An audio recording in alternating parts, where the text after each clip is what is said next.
Good morning from Melbourne. Today we are heading out on a wine and wildlife tour, I guess is what it's called. Don't really know much about it. We kind of booked it last minute, last week.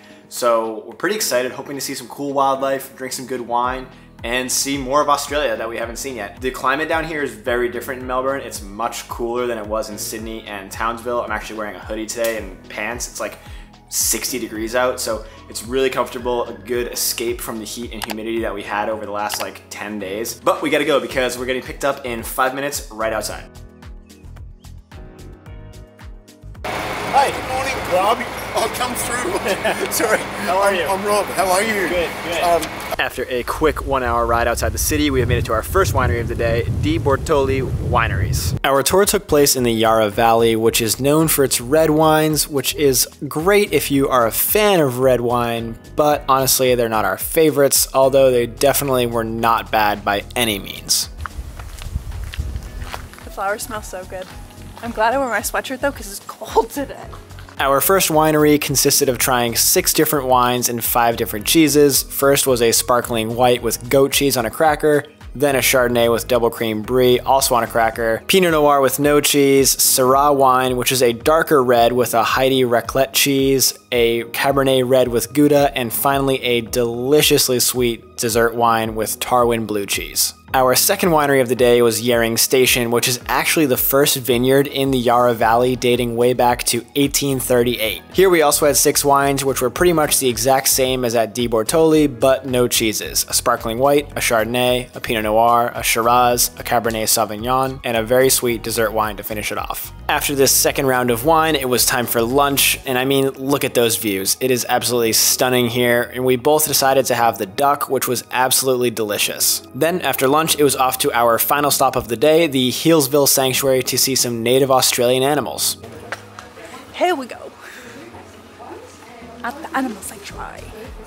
Our guide Edwina led us around seeing some amazing animals the entire afternoon, and our first stop was seeing a couple emus, which can actually run up to 60 kilometers per hour or 37 miles per hour. You learn something new every day. Then we were off to the red kangaroos, and yes, they do actually walk on all 4 legs. They don't necessarily hop everywhere, which we also learned today. They love hanging out in the sun and getting some sun on their bellies like these two, and they also dig holes and move dirt around to try to find a cold or warm spot depending how they're feeling, kind of like flipping the pillow over to the other side. And of course, we had to see some koalas, the absolute cutest Australian animal in our opinion. We absolutely will never get sick of seeing them no matter where we see them. Something we were not expecting at all was to see a bird show while we were here. This is a barking owl named Millie.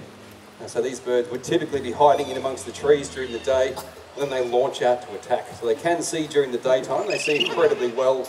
This is Kevin, and Kevin is a long-billed Corella. Now you can see too, Kevin gets his own microphone. We need to make sure it's working. Do you want to say hi? Nice one. Now, of course, Kevin's been out the back. He's been watching the show. I think it's been going pretty well. What do you think, Kev? Good show? Thanks, mate. Of course, looking at the adaptations birds have developed, there's one adaptation these birds have got which is pretty important. What is it, Kev? Yeah, wings. You know what? We did meet the owl before, and they can actually turn their heads through an arc of 270 degrees, which is a long way, but Kev beats that. How far do you see that? 360 degrees is pretty good. I think you'll agree, though, if you look back at the footage of that, he didn't move his head at all, he just moved his whole body. Is anyone scared of Kevin? You're not? Okay, well I am. I'm not afraid to admit it. Kevin is terrifying. You guys don't look like you believe me, but Kevin is as terrifying as a tiger. There you go. That's a big rule. Are you scared of him now? You want to show off your dancing, Kev? Nice, that's the way. Now, he does think he's a bit special, so we are about to meet a bird that has a very distinctive wedge or diamond-shaped tail, which gives it away. We do want you to meet a wedge-tailed eagle. So just watch it here as she drops in. You'll see every time again she lands, she fans that tail out. So you'll see that really distinctive wedge or tail or diamond shape in the tail. And let's just say Sarah unlocked a new fear of birds flying over her that she didn't previously know she had. We have the umbrella so they can't hit our heads. And they're helmeted honey eater. Yeah, I'm not like dying to do another bird show, you know? Their mission here also seems to really be like helping endangered species, making sure that extinction doesn't happen, so that's positive.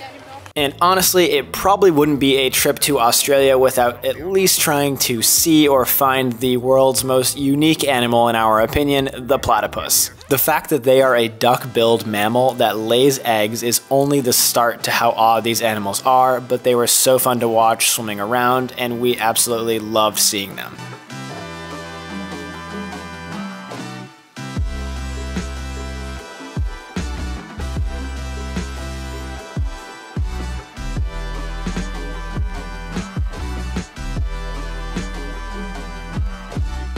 Another unique animal at the Healesville Sanctuary is the Tasmanian Devil, but unfortunately a lot of them have what's called DFTD, aka Devil Facial Tumor Disease, which is a unique form of transferable cancer that harms its victims by causing tumors to grow around their face. So here at Healesville, they are one of 3 sites that are actually breeding Tasmanian Devils safely, and they don't have this disease. And since beginning that program, they have had 188 new devils be born at Healesville. Tasmanian Devils are also very unique in the sense that they actually have the strongest bite per pound of body weight of any land-dwelling animal.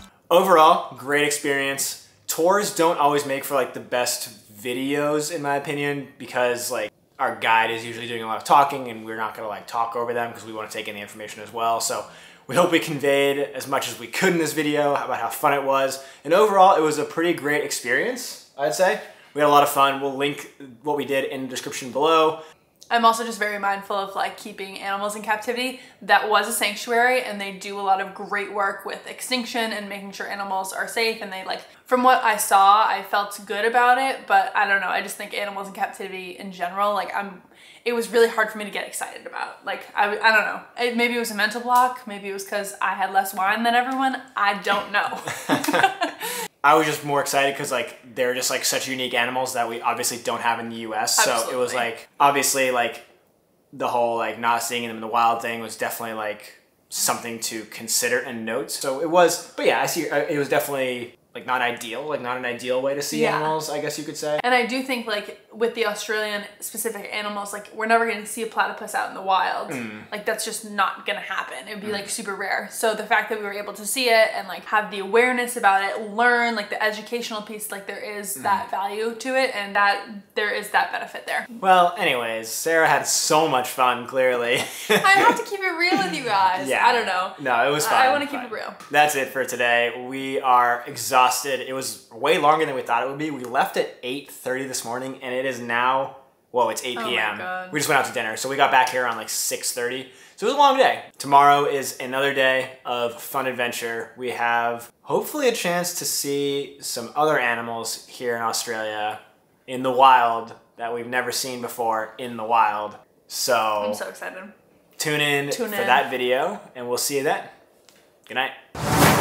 Their mission here really does seem to be to beating endangered species, so that's good too. Beating endangered. What'd I say? You said beating endangering species.